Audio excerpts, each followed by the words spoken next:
Hello प्यारे बच्चों, मैं जेड स्टार नीट IIT अड्डा पर फिर से आपका स्वागत करता हूं। ठीक है।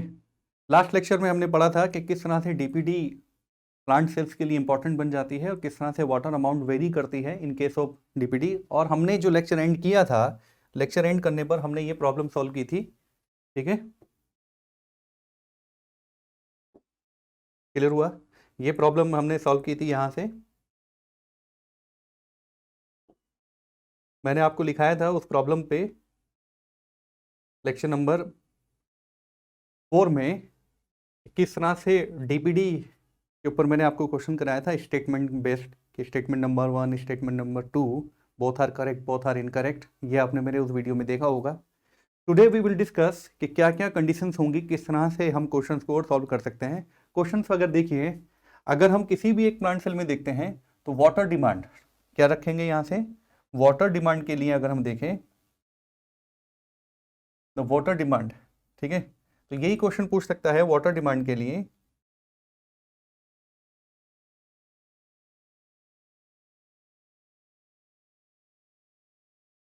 ठीक, H2O डिमांड किस तरह से चेंज होगी। H2O डिमांड अगर हम देखते हैं, H2O डिमांड चेंज, क्लियर हुआ?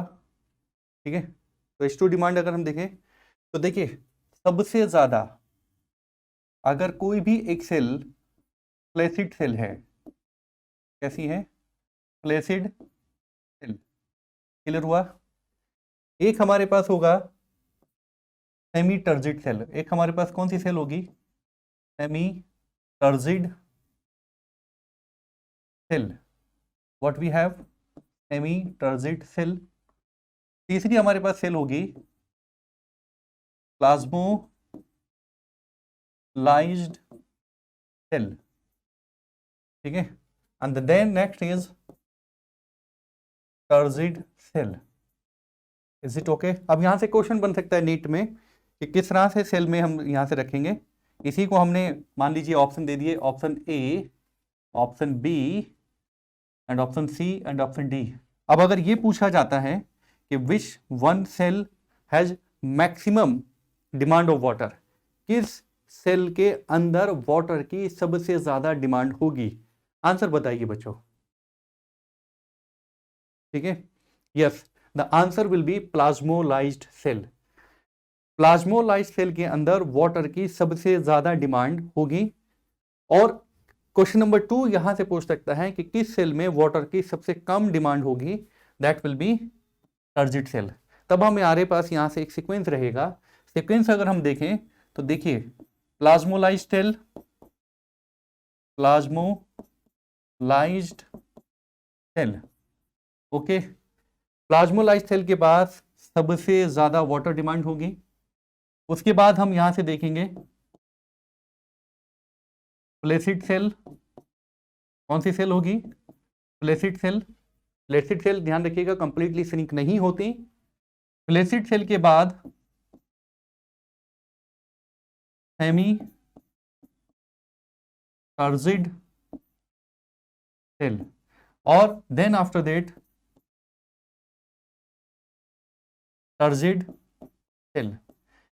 ये हमारे पास जो इक्वेशन आएगी, this equation is decreasing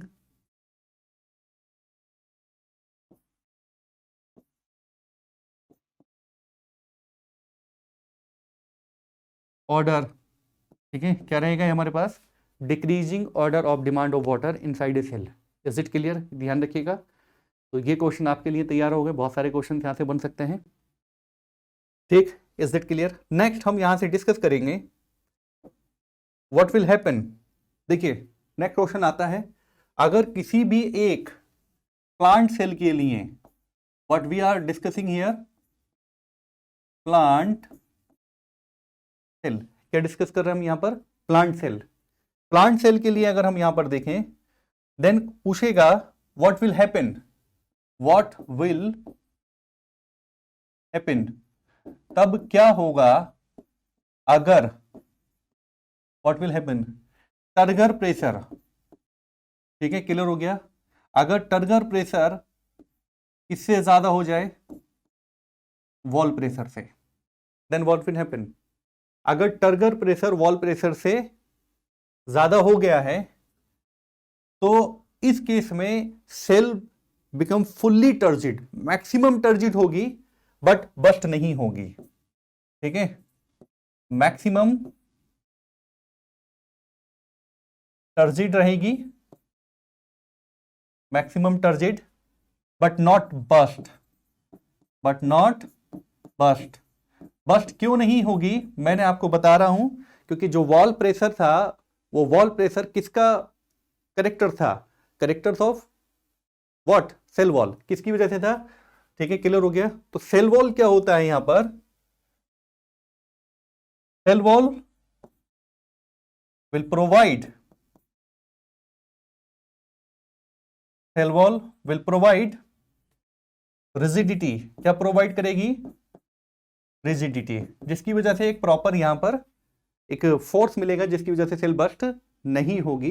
but क्योंकि यहां पर हमने देखा अगर टर्गर प्रेशर बहुत ज्यादा हो जाता है तो फिर एनिमल सेल बस्ट हो जाएगी। नेक्स्ट, दूसरे केस में अगर टर्गर प्रेशर बहुत कम हो जाए, किसके साथ? वॉल प्रेशर के साथ, तब सेल कैसी हो जाएगी? Cell will shrink. कैसी हो जाएगी? Cell will shrink. क्लियर हो गया? इसी टॉपिक को हम डिस्कस कर सकते हैं प्लाज्मोलाइज में जब हम आगे देखेंगे, सेल विल श्रिंक। लेकिन नॉर्मल कंडीशंस पे अगर हम देखें, कौन सी कंडीशंस? आइसोटोनिक। कौन सी कंडीशंस रहेंगी? आइसोटोनिक कंडीशंस पर सेल किस कंडीशन पर होती है? फ्लैसिड। किस कंडीशन पे होती है? फ्लैसिड। तो ये कुछ क्वेश्चन है जो पूछे गए हैं नीट में। ठीक है, अब आपके लिए एक क्वेश्चन होमवर्क रहेगा। You will tell me, question ध्यान रखिएगा, नीट में पॉइंट ऑफ व्यू से भी और क्लास 11 में भी। What is the role of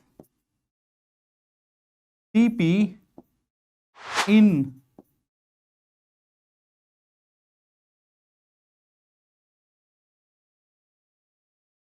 cell and plant life? ये क्वेश्चन आप मुझे रिटन में बताएंगे। What is the role of turgor pressure in cell and plant life? Plant की लाइफ में और सेल की लाइफ में टर्गर प्रेशर का क्या रोल रहेगा? ये क्वेश्चन आपके लिए मैं यहाँ छोड़े जाता हूँ। ठीक है, क्लियर हो गया? तब ये सारी चीजें आपके साथ डिस्कस करेंगे। Role of turgor pressure in cell and plant life, very very important role होता है यहाँ से। We will discuss it further. तब तक आप इसको जरूर देखिएगा। Role of turgor pressure, role of turgor pressure. ठीक है, क्लियर हो गया? इंपॉर्टेंट रोल होता है इसका, बहुत सारे फंक्शंस यहाँ से आपने इसको देखने के लिए मिलेंगे। हम इसको अलग से डिस्कस करेंगे। ठीक है, क्लियर हुआ? नेक्स्ट टॉपिक जो हम यहाँ से डिस्कस करने के लिए जा रहे हैं, the next topic will be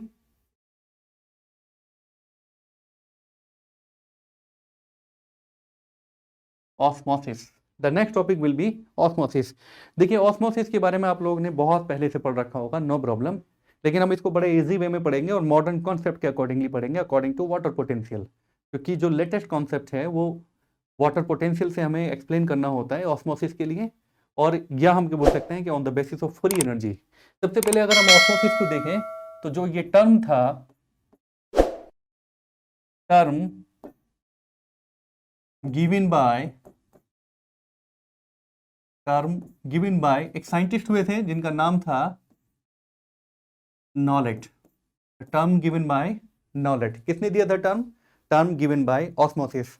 अब देखिए, ऑस्मोसिस कुछ और बहुत ज्यादा इंपॉर्टेंट इसलिए हो जाता है because it is a special type of diffusion, special type of diffusion. ठीक है, through special type of diffusion through selectively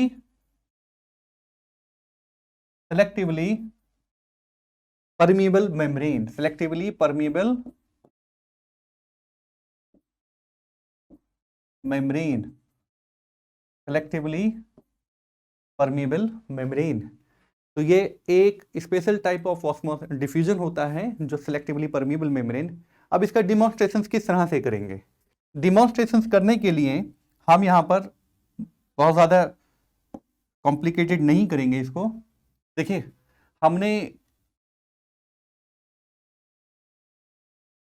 एक चैम्बर लिया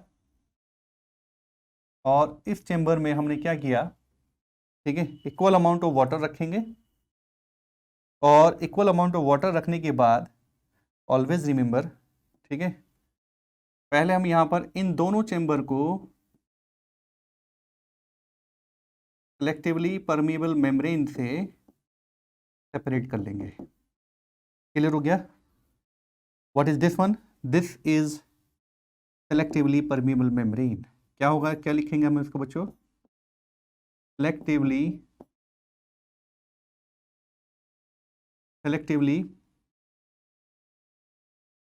परमिएबल, ये मैं आपको बता चुका हूं मेम्ब्रेन की परमिएबिलिटी, सेलेक्टिवली परमिएबल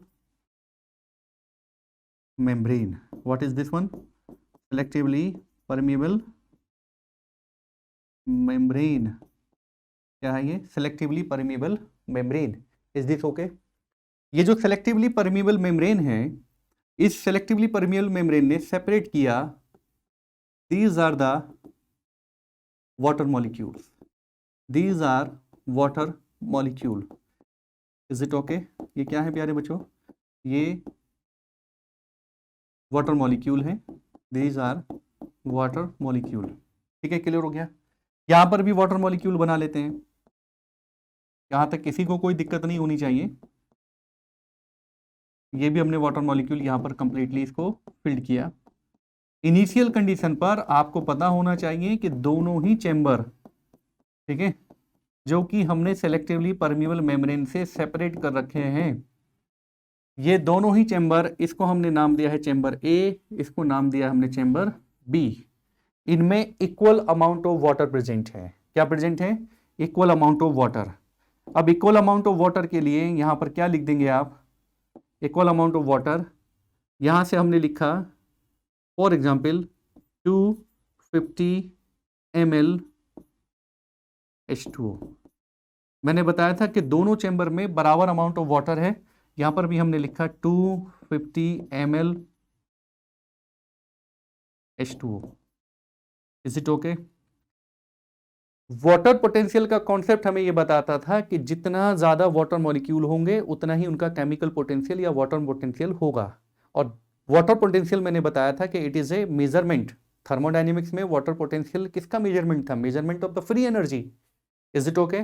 तो इन दिस केस दोनों जगह पर वाटर पोटेंशियल इक्वल होगा, क्योंकि यहां पर कोई भी सॉलिड मॉलिक्यूल प्रेजेंट नहीं है। यहां पर 250 ml H2 है, यहां पर भी 250 ml H2 है।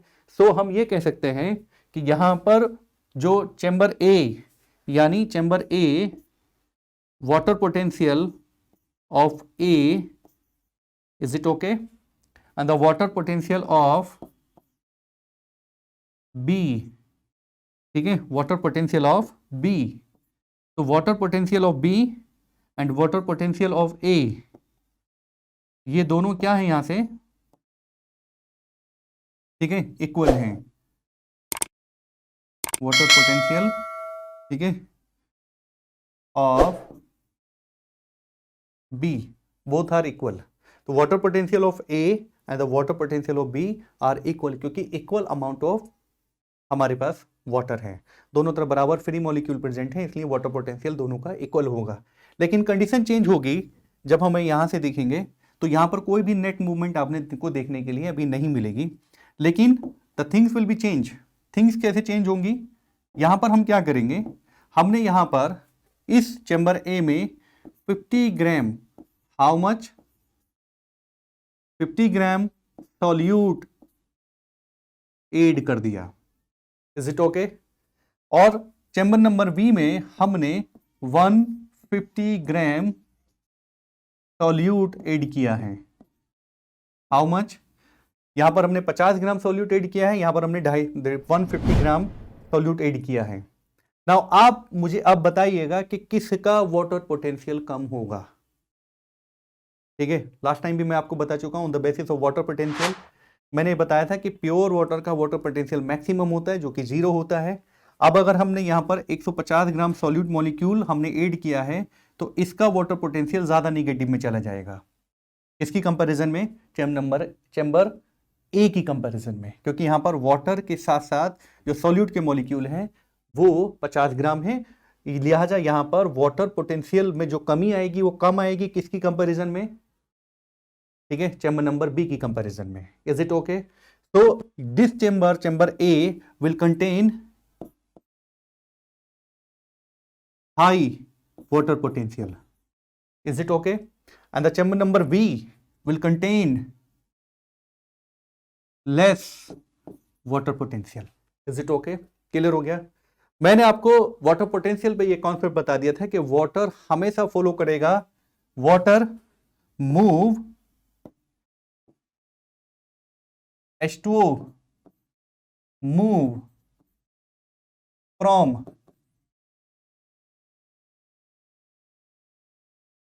High to low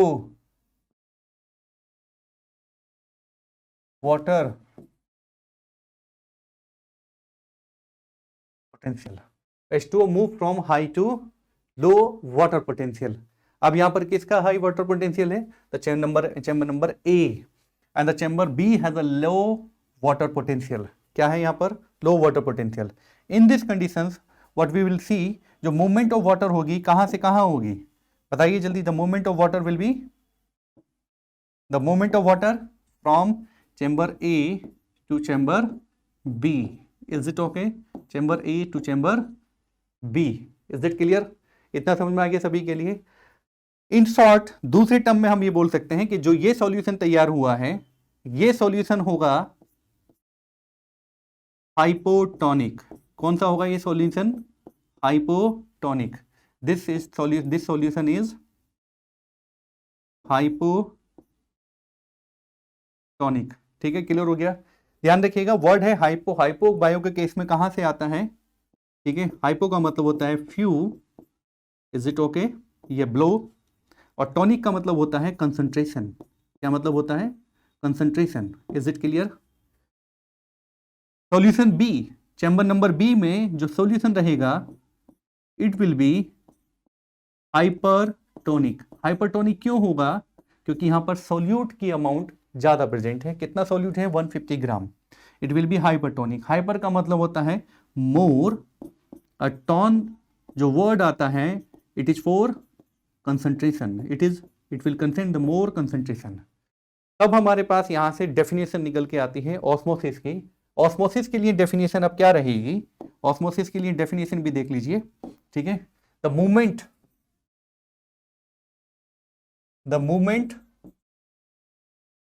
of H2O, the movement of H2O, the movement of H2O from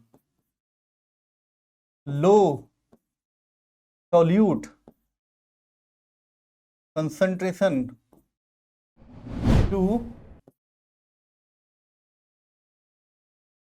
high solute concentration। ठीक है, क्लियर हो गया? Movement of H2O from low solute concentration to high solute concentration. Is it okay? या हम ये बोल सकते हैं movement of H2O from high free energy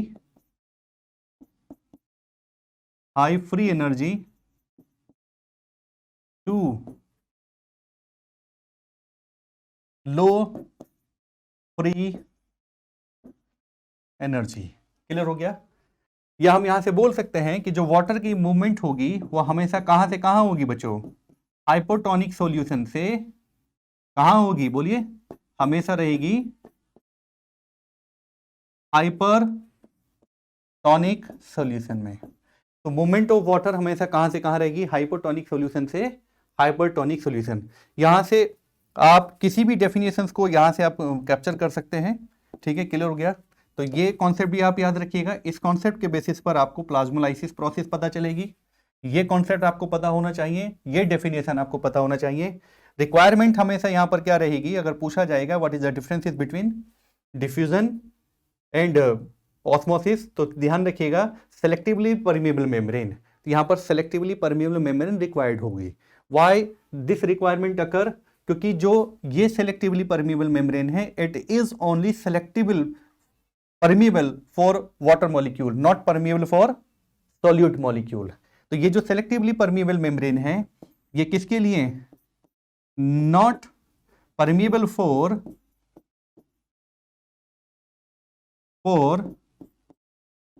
solute molecule. किसके लिए परमिएबल नहीं है, ये सॉल्यूट मॉलिक्यूल के लिए परमिएबल नहीं है। Is it okay? तो डेफिनेशन निकल के आती है ऑस्मोसिस के लिए, the H2O movement, the movement of the water from low solute concentration to high solute concentration through a selectively permeable membrane. ये हमने definition, the movement of H2O from low solute concentration to high solute concentration through a selectively permeable membrane. किसके लिए, permeable, selectively permeable membrane. I hope आपको osmosis की process समझ में आ गई होगी। ऑस्मोसिस के लिए आपको इतना पता होना चाहिए। Is it clear? ठीक, क्लियर हो गया, ये ध्यान रखेंगे, ठीक है। Next, in next lecture we will discuss osmotic pressure. Till then, good bye.